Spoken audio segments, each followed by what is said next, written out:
Okay, so yeah, that's just one example we've done there on the slide. Yeah, so that's the basic idea. And remember the NS, sorry, just to add one more thing to this, is that the NS equals to the CS, or eventually becomes the CS. So the way you identify or name that in any scenario will be the same. So even in Pavlov's study, it was the bell, that was the neutral stimulus, and the conditioned stimulus was also the bell. So it literally just stays the same. Okay, all right, we got another question.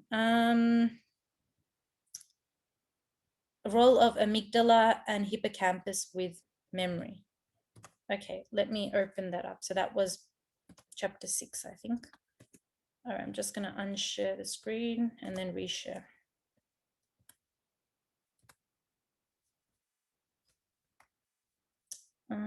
Chapter 3 and 4.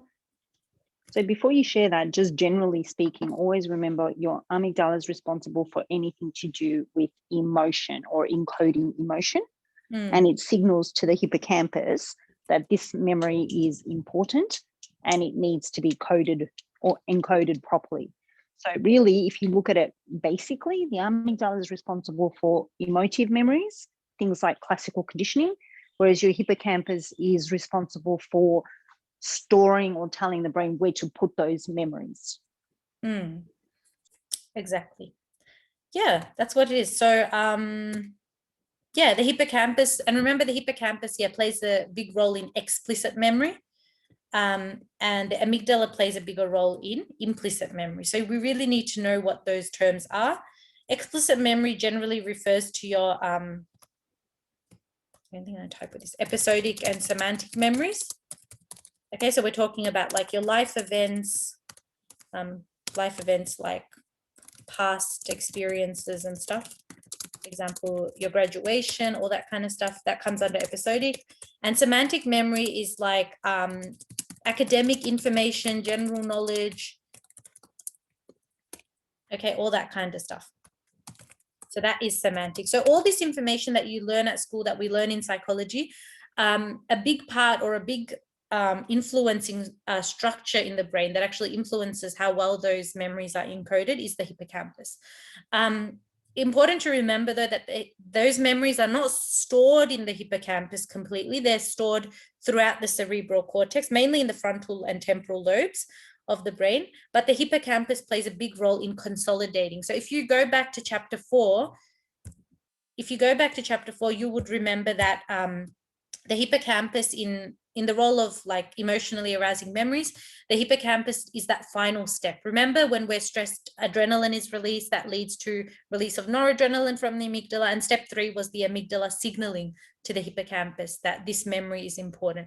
So it's always the hippocampus that does the final kind of strengthening or consolidation of that information before it kind of cements itself into long-term memory. Okay, so just remember that it plays a big role in explicit, and you need to know, guys, what explicit memory is, okay, before I scribble all over the slide. Explicit memory is episodic and semantic memory, okay, so don't forget that. And we'll talk about what implicit memory is as well. Do we need to know these parts of the brain? Do we need to know where? Do we need to know these parts of the brain, where they are stored in the brain? Oh, you mean, do you need to know where the memories, which parts of the brain? Wait, what do you mean? Do you mean like where? I mean like where like each part of the brain is like located. Like for example, like the hippocampus is located in the temporal lobe. That's what I'm asking. You actually butchered my question.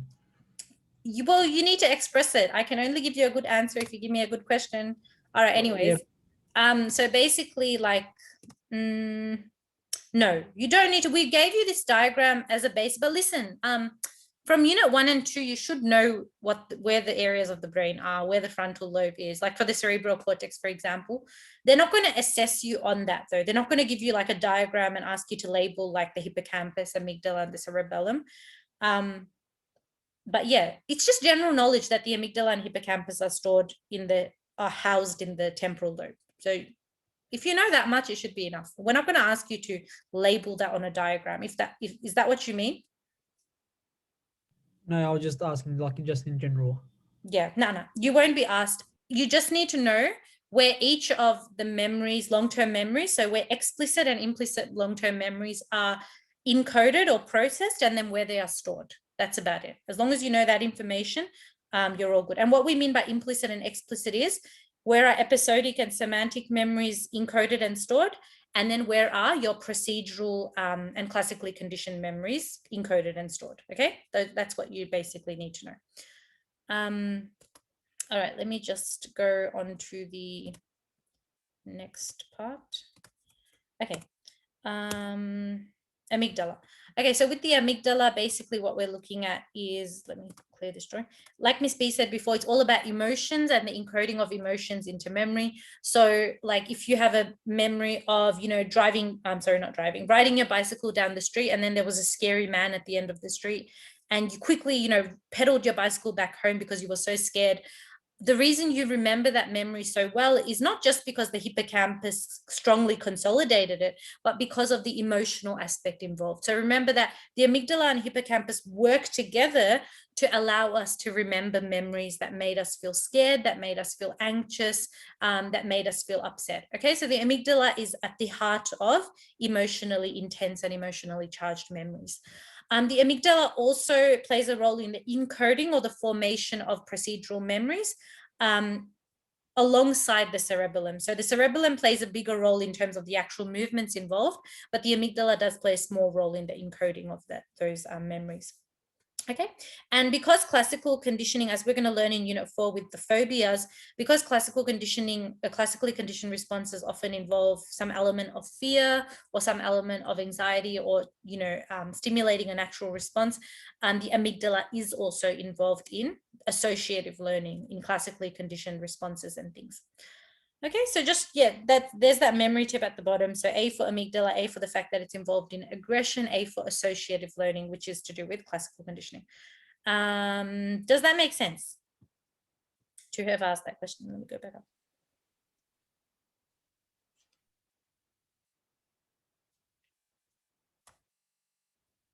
Yeah, there was actually a little picture that's I'll send it to Miss B as well, and we'll post it up on your class page.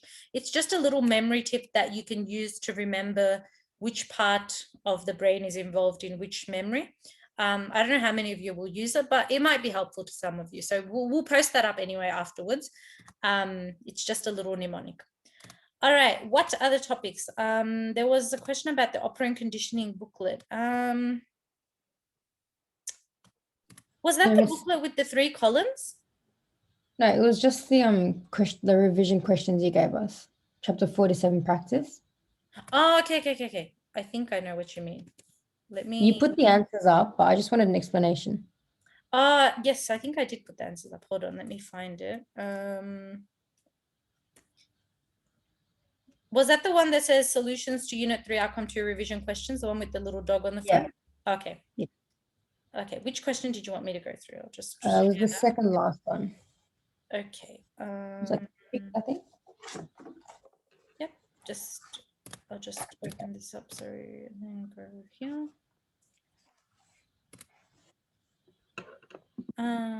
Okay, here we go. Second last, yeah. Frank. That was the text question, yeah? About Frank competing. Oh, yeah. Oh, yeah, that was a bit of a tricky one. Okay, so it says Frank competes in a high levels athletics competition. On the last 2 occasions that he won the 100-meter race, he wore his gold chain. Frank now wears his gold chain every time that he competes, believing it to be his lucky chain. Using the language of operant conditioning, explain how Frank has learned to wear his gold chain. So when it says using the language of operant conditioning, you're talking about the A, B, C model, so that you're going to be identifying the antecedent, the behavior, and the response. So in this case, the antecedent is Frank competing in the high levels competition. And why that's the antecedent is, remember we said the antecedent is it's the stimulus or the situation or the thing that has to be present in order for the behavior to occur. So for example, it's a different example, but just to give you guys the idea, if I'm training a seal or a dolphin to jump through a hoop at my whistle, the dolphin or the seal is not going to jump through the hoop until I give the whistle. So the whistle in that case would be the antecedent, because that is the thing that has to exist or that has to occur in order for the seal to show the behavior of jumping through the hoop.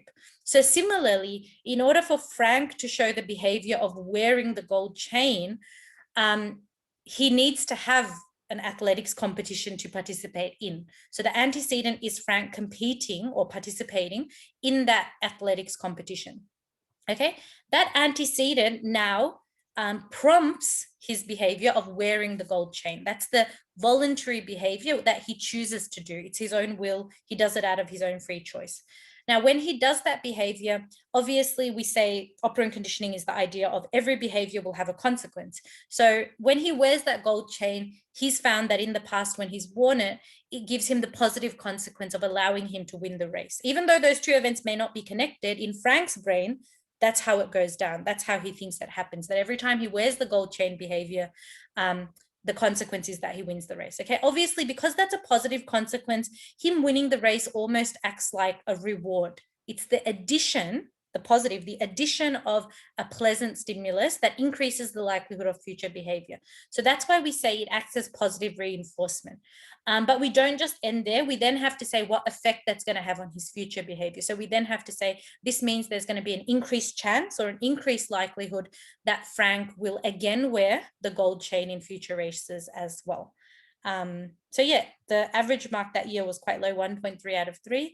And to get full marks for this question, you do need to link back to the scenario using Frank's name, using this idea of his gold chain, talking about the race and about the competition he's involved in.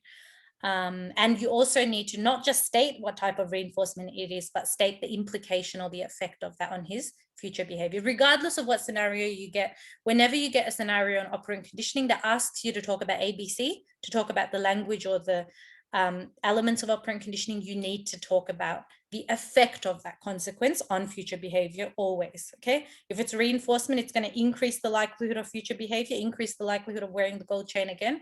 If it's punishment, it's going to decrease the likelihood of future behavior, maybe decrease the chance that he'll wear the gold chain again, okay? But in this case, it's obviously positive reinforcement, so his chances of wearing it in the future will go up, will increase. Which part of that scenario was like, I know this scenario was very ambiguous. I remember generally a lot of students find this scenario a little bit confusing, but is there any part of that scenario that didn't make sense or like was confusing to interpret? It was more of like stating which one the ABC was. Yeah. You know which one is most confusing for most, I think most of the time? It's the A. Yeah. The antecedent is the hardest. What you need to do is just, first of all, when you get a scenario like this, identify the B first. And because the B is the one that's right in the middle, you can then work your way either forwards or backwards. So look at what the behavior is. So his behavior is wearing the gold chain, and think about what has to happen for him to wear the gold chain. Because if he's at home just going to the toilet, he's not going to wear his gold chain, right? Here, there's a specific circumstance or situation that's going to cause him to wear the gold chain. So in this thing, it says on the last 2 occasions, so he's worn it. It's a habit. There's a pattern emerging there that every time he goes for some kind of race, he's wearing that gold chain. It's not just a one-time occurrence. So that should be like a little clue that tells you that he wears his gold chain every time he goes for the race. It's like his lucky, and it says it's his lucky chain. People generally wear lucky chains before they go to a race or before they go to like, war or something like that. Yeah. So that's the basic idea. Yeah, because the problem is if you try to identify the antecedent first, you will get very, very confused. It's always best to identify the behavior first and then work backwards to figure out what prompted the behavior in the first place. All righty. Okay, more questions needed. Miss, can you go through 7B and 7D? Yes, which part of 7B and 7D? 1 second. Okay, let me open up chapter 7 PowerPoint. Oh, while sorry, we Miss, I joined late. Which one? That's okay, Zoe. All good. Okay, let's see. While we have that solutions to outcome to unit, can't even talk. Unit 3 outcome to revision questions open. Guys, is there any other questions you want me to go through, like from that PowerPoint? just maybe have a look at it, open it on your own laptop and see. So before we finish off for today, if there's a question you want me to go through or explain a little further, like I can explain it, okay? It's the question booklet we gave you in class. So in the meantime, I'll open up Zainab, chapter 7. Okay, so which part of, what was it, 7B? 7D, sorry, just 7D. 7D, okay, 7D was Loftus. Hold on, wait, let me share it again. Share, okay, and make it full screen. Okay, so chapter 7D.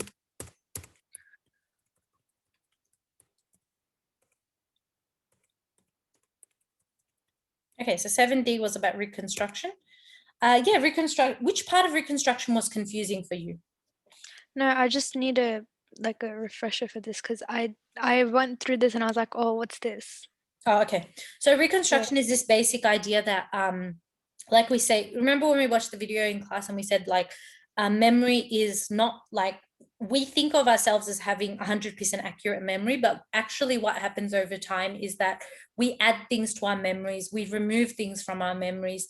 The way that people talk to us, the way that we're questioned, the way that we see something being reported on the media, all of those things can influence our memory, okay, can change our memory. Even the simple passage of time can cause our memories to change. So we are less likely to remember something that happened 10 years ago with 100% accuracy compared to something that happened yesterday. Okay, so reconstruction is this idea that as our memories start to fade and become less whole, we actually reconstruct them, we actually rebuild them. That's good in the sense that it allows our experiences to be more coherent. The problem is that as we're rebuilding or reconstructing our memories, we often add information in that's false or that's not accurate or that is not a representation of what actually happened. So that's what we call as false memories. False memories are usually memories that like they're not accurate or they're not a real representation of what actually happened, okay? And we talked about the fallibility of memory, okay? Fallibility is this idea that memory is not perfect, that memory is prone to error, and that's what fallible means, okay? Fallible means that our memories are not true representations and they're not accurate or identical or duplications of what actually happened, okay? Basically that they're prone to error, they're very error prone, okay? So that's what fallibility of memory means. Now research by Elizabeth Loftus, so she was the lady who did the experiment with the cars crashing, if you remember. So she basically questioned, okay, she questioned a bunch of participants after showing them a video of a car crash, and she gave them the same question, and the only thing that she changed was the verb that she used, okay? So for some of the participants, she said, how fast were the cars going when they smashed into each other? And for others, she said, how fast were they going when they hit each other? Or how fast were they going when they bumped into each other? So depending on the verb that she used, it actually led to a higher estimate of speed. And I think that was on the next slide. Yeah. So you can see that when you use the verb smashed into, participants reconstructed their memory to say that, okay, well, the cars were actually going at 65 kilometers an hour, which is actually quite fast.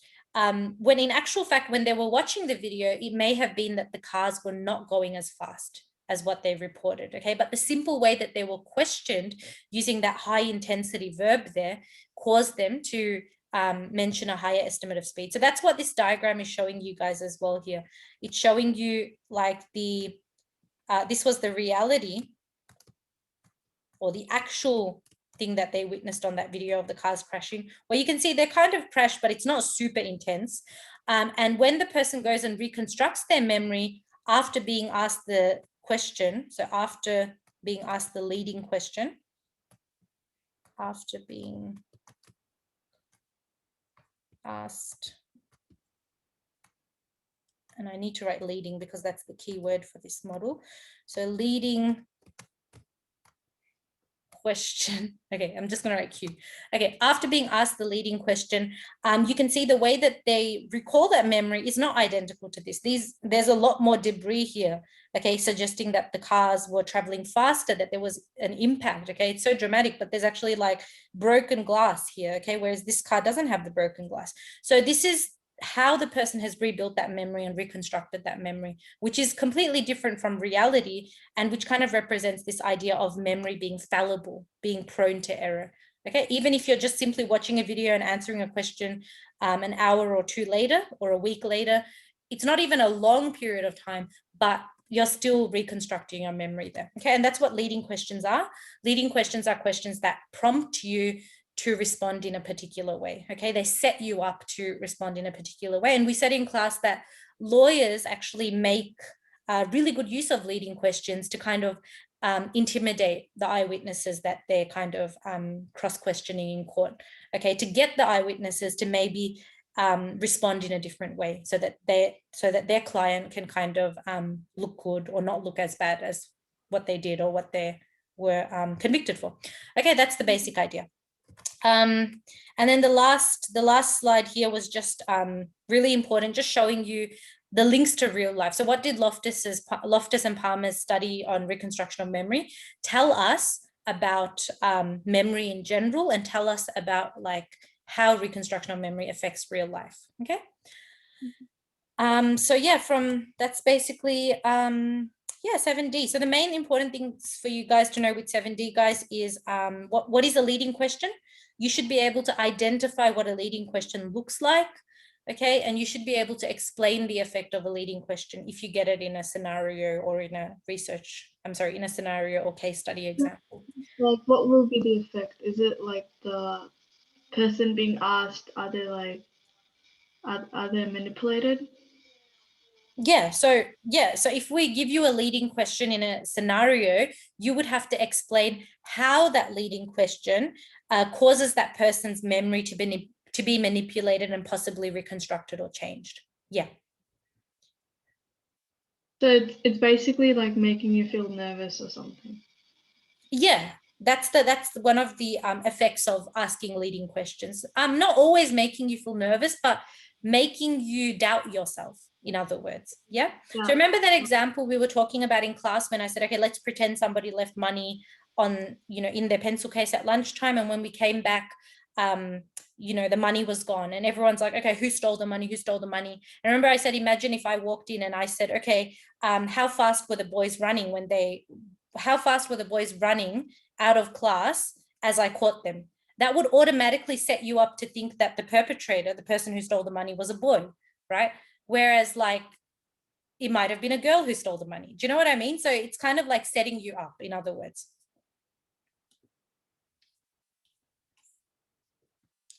Yeah, so that's what a leading question is. It sets you up.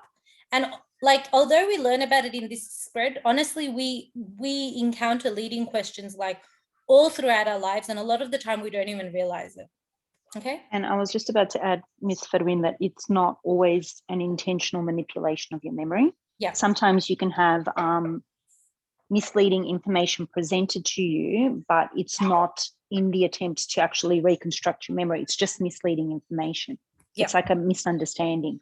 So it's not like somebody's purposefully trying to manipulate your memory and make you say something that you're not supposed to say. Sometimes misleading information is there, and you reconstruct that memory using that misleading information, and therefore create a false memory.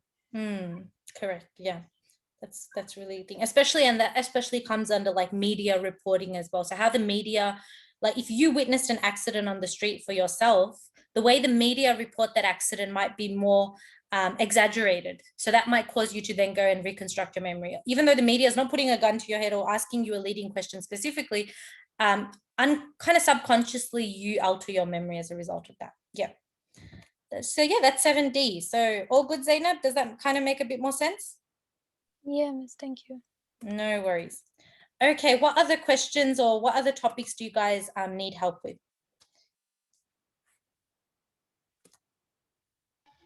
Miss, can you go through are you gonna do, is this SAC revision or exam revision? I guess both. I mean, like, well, it's mostly been SAC revision until now. Like mostly the SAC chapters, I mean. The lock and key model again. The lock and key model? Yeah, why not?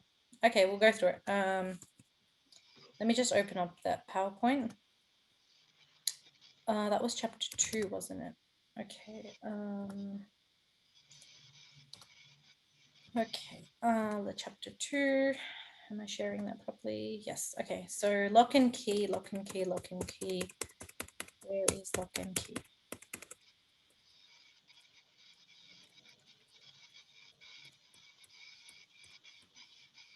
Here we go. Okay, so the lock and key process is this basic idea that in order for successful neurotransmission to occur, that is, in order for one neuron to successfully send information to another neuron, the lock and key process has to be fulfilled, or it has to work.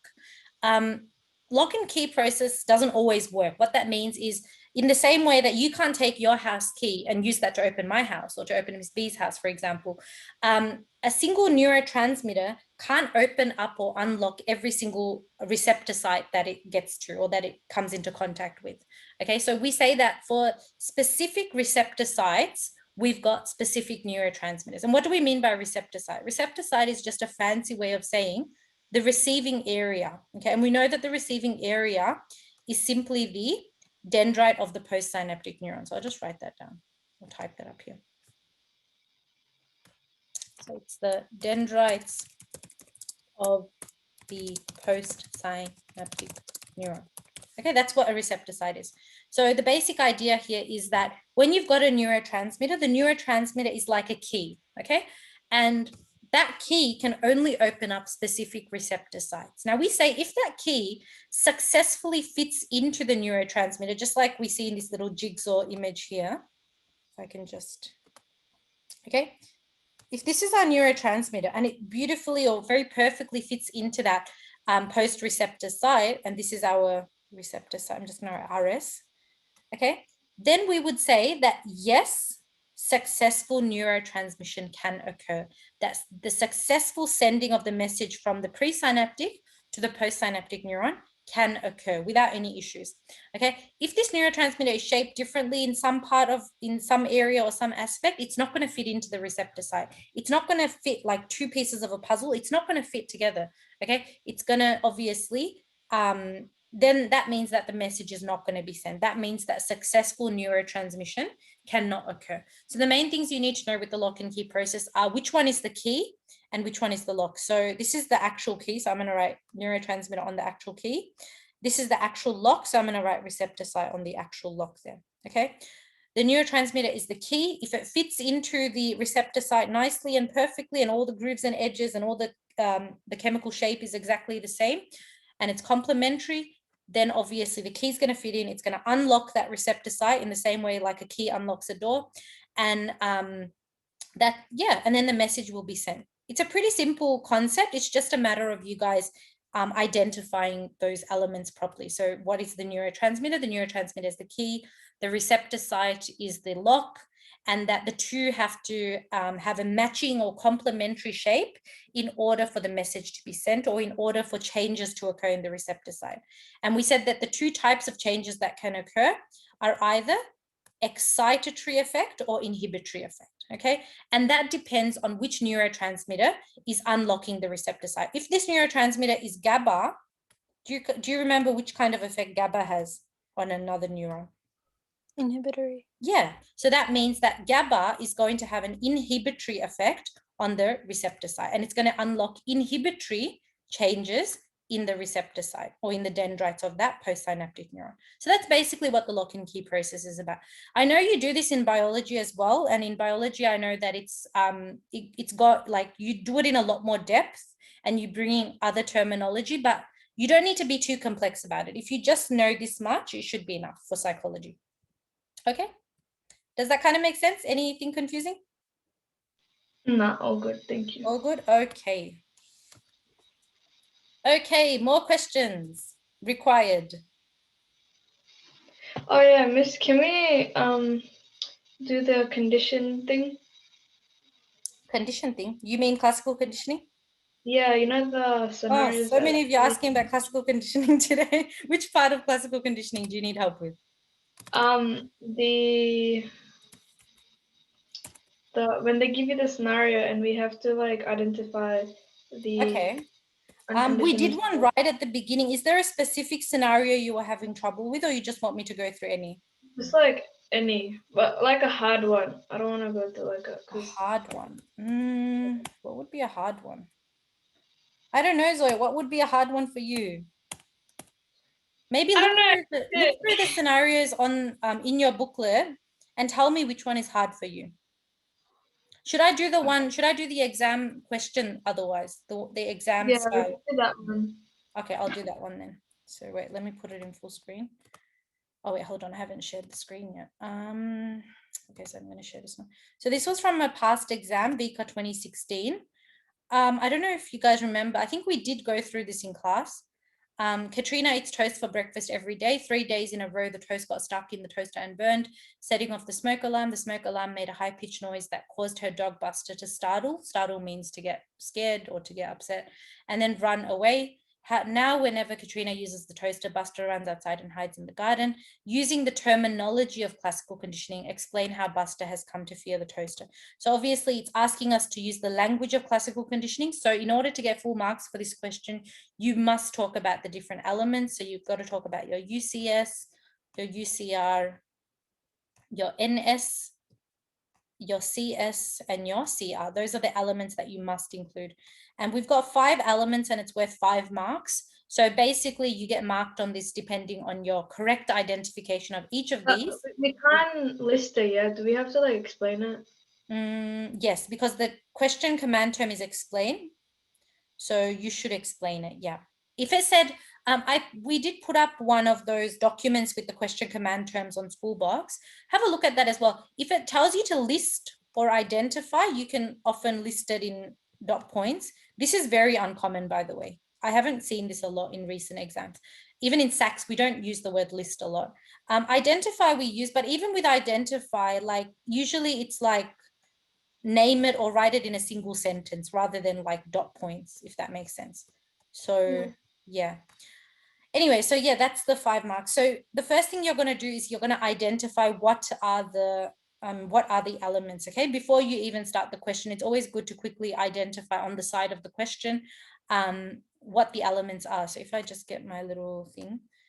So if we look at this now. So if we talk about the UCS, okay, UCR, NS, CS, and CR. Okay, so the first thing we can maybe look at is, okay, what's the, depends, we can approach this a multiple number of ways, but let's maybe first start with what's the thing that shouldn't normally cause a response for a dog? So it says, now whenever Katrina uses the toaster, this is the end of the scenario, Buster runs outside and hides in the garden. Is that normal for a dog to run outside and hide in a garden when a toaster is used? No. No. So that would automatically become the neutral stimulus. Okay, so the neutral stimulus would be using the toaster. Now, if I know what the neutral stimulus is, I automatically know another answer to another element. Which element is that? CS. Yeah, so I automatically just copy paste the same thing using the toaster. Okay, so I've already got 2 identified now. Now, the condition response is what happens as a result of the conditioned stimulus. And the conditioned stimulus in this case is what the neutral stimulus started off as. So the conditioned stimulus is using the toaster. What does Buster do? What's his response to this? Run outside. Yeah. Wait, no. Yeah. So Buster is running outside. So Buster running outside. Would being startled be another one? Being startled, we can incorporate this obviously within the conditioned response as well, because obviously Buster is not running outside happily. He's obviously running outside scared, you could say. Okay, so we could add that in, or you could even say startled, because we are under the impression that Buster is running outside out of fear, not out of his longing to be in the garden, if that makes sense. Okay, so now we've already got our NS, CS, and CR. Now let's think about what's the natural response that he showed. And remember, the natural response is always, so I'm going to add a due to here. The UCR, the response between the UCR and the CR are always the same. So literally all we're doing is we're just copy pasting this up there, if that makes sense. Buster running outside, scared, startled, and hiding in garden. Well, in the first bit, it doesn't really say that he hides in the garden, but we can just assume that he does. Okay. Okay, now, what's missing? What's the thing that causes him initially, the thing that would cause any animal to run away into a garden? What's the situation? What event happened there? The smoke alarm. Yeah, the high-pitched noise of the smoke alarm. When a smoke alarm goes off, it's really loud, it's annoying, it can be quite scary for animals, especially pets like a dog or a cat. So the high-pitched noise of the smoke alarm is That's natural, like that can make someone scared. Yeah, that could make anyone or anything scared, okay, or get startled and run away. Running away with being scared of the noise was normal.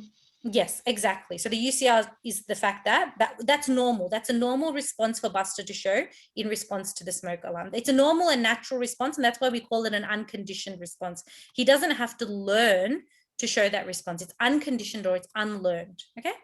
Now we're missing one thing. We're missing the due to. So this is the part where we fill in the due to. So Buster running outside, scared, startled, and hiding in the garden. What is that due to for the UCR? We're just matching the two. Getting the toaster out, using the toaster. Not for the UCR. That's for the CR. Is that what you meant for the C? Oh yeah, see. Yeah. Yep, that's right. So due to using the toaster is correct for the CR. What about for the UCR?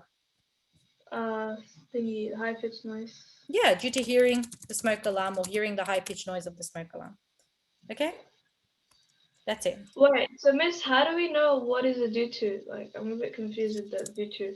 You're just matching. Hold on, I'm just going to use the same wording as the UCS, so it's easier for you guys to connect the two. Okay, so remember the UCS always produces the UCR, correct? So the UCR is always due to the UCS. All I've done is write due to, and I've just inserted that UCS into there. That's all I've done. Same thing for the CS. The CS always produces the CR, okay? So that means that all I've done is taken the response, added a due to, and copy pasted the using the toaster. Does that make sense? So the due to will be the CS for the CR. Yes, correct. Yeah, so that's the formula. Yeah, the formula is, if I can get my texter thing to work, and I think I wrote this before, the UCS equals to the UCR. In other words, equal means that it produces the UCR, okay? The CS produces the CR, correct? And the NS eventually becomes the CS. That's why we write them the same way in every scenario, because this will eventually become this. So obviously the UCR is going to be some response due to the UCS. The CR is going to be some response due to the CS. Okay, that should have been UCS, sorry. So in Pavlov's dog experiment, for example, it was salivation due to the UCS of food. And the CR was salivation due to the CS of the ringing of the bell. Does that make sense? Yeah. Yeah. Thank you. I'm going to get going. Yeah, all good. No worries. Okay, I think we're literally almost done. That's the sample answer anyway. You can look through that. It's already in your PowerPoint.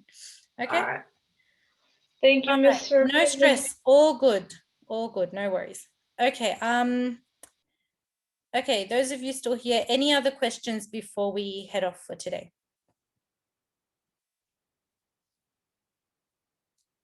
I want to ask you questions at the end because I just need you to go through stuff with me. Okay, maybe you can just ask me now because like anyway, I'm recording it. So other people might have the same issue. Yeah, I'll just look over the things. Okay, sure. No worries.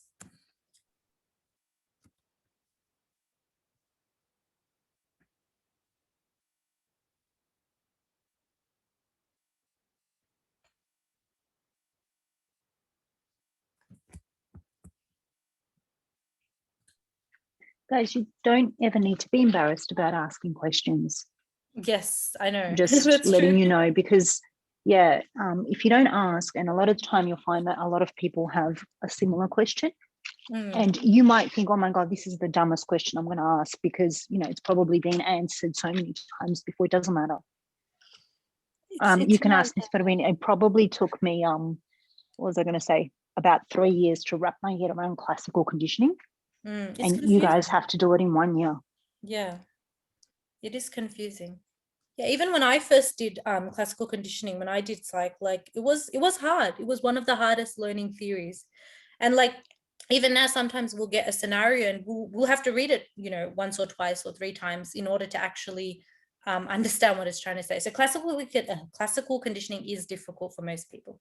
So yeah, it's not a big deal if you are finding it a bit hard. Miss, can you go through 6B memory and stuff, memory in the brain, so semantic and episodic memory and stuff like that? Semantic, 6B is not semantic, it's the brain regions involved in memory. It just says memory and brain, to be honest, on this slide. 6B. Yeah, it's talking, no, 6B doesn't talk about the specific types of memory. It talks more about the, what's it called? The brain regions involved in memory. Is that what you mean? Yeah. Okay. Because I know the rest of it. I know the 3 stuff, so but like I just don't know the like. I know what you mean. Guess, In this slide, yeah. yeah, brain regions involved. Yeah. Okay, so basically when we're looking at the regions of the brain involved, you're just looking at which parts of the brain are involved in episodic and semantic memory and which parts of the brain are involved in procedural memory and classically conditioned. So when we talk about the cerebral cortex, we're talking about the fact that the cerebral cortex are mainly involved with episodic and semantic memory, so our explicit memory, okay? Explicit memory means memories referring to like episodic memories, like past events in our life that we've gone through, as well as semantic memory. So memory of information we've learned, memory of academic information, general knowledge. Okay, so the frontal lobe and the temporal lobe are involved in that aspect of explicit memory. Okay, this is where our explicit memories are stored. Okay, so like yeah, so it's more information based, so like just or like is it vision and like vocal like sounds and stuff, or is it just like no, we're not talking about the aspects of the memory like the images or sounds. Those are stored within the relevant like visual, like visual would be occipital. We're just talking about the memory in general. So for you to remember what your grade 6 graduation was like, you remember that because that information is stored in your frontal lobe. Okay, so that basically, that's showing you that the frontal lobe plays a role in storing the episodic memory, but your hippocampus plays a role in consolidating that memory into long-term memory, if that makes sense. So yeah, the frontal and temporal lobes are basically involved in the storage of the explicit memory, okay? And the hippocampus is involved in the processing and the consolidation. And the aspects of the memory or the components of the memory, like you remembering what you were wearing on your graduation, you remembering the sound of a song that you were listening to as you met your best friend in the past or whatever, that is going to be stored in the relevant lobe. So we know that visual images are usually stored in the occipital lobe, okay, which is still one of the lobes of the cerebral cortex, hence why we learn it under this topic. And we know that sounds are processed by the primary auditory cortex, which is in the temporal lobe. Yeah, so that's basically the role of the cerebral cortex. Okay. Yeah. Okay. Yeah. The next one is the hippocampus. So the hippocampus, like I said just before, it's also about, you know, consolidating that information. So it's not involved in storage, but it's involved in the consolidation. Consolidation means that the hippocampus actually strengthens any information or any experience before it cements or before it establishes it into long-term memory. Okay, remember we said consolidate means to strongly solidify or to strongly fix into long-term memory. Okay, hippocampus is also involved in the encoding or the initial processing of explicit memory, but not in the storage. So remember we said the storage site for explicit memories is the cerebral cortex, specifically the frontal and temporal, mostly the frontal lobe, okay? And procedural memories, the hippocampus doesn't play a major function in procedural memory or implicit memories, okay? So that's the role of the cerebellum.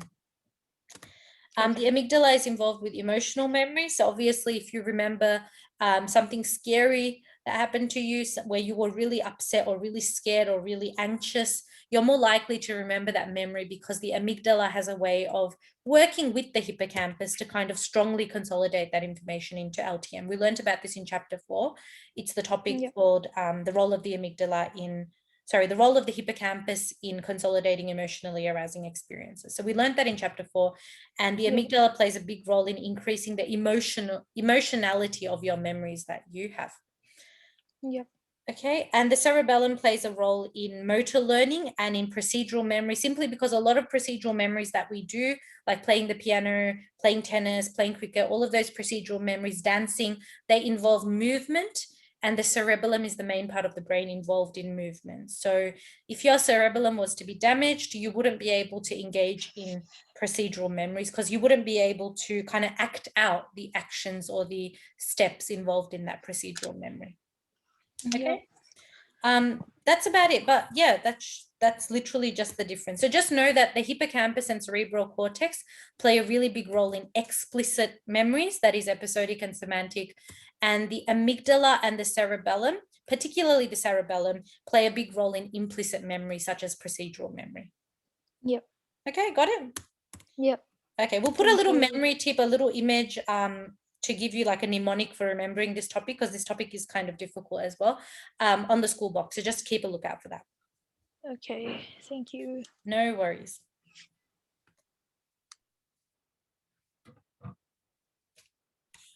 I don't have any questions, so I'm gonna leave. Okay, no worries. If you have any questions in the meantime, just email me, and yeah, I'm happy to help you out. Yeah. Bye, Miss Farine. Bye, Miss B. Bye. Have a nice day.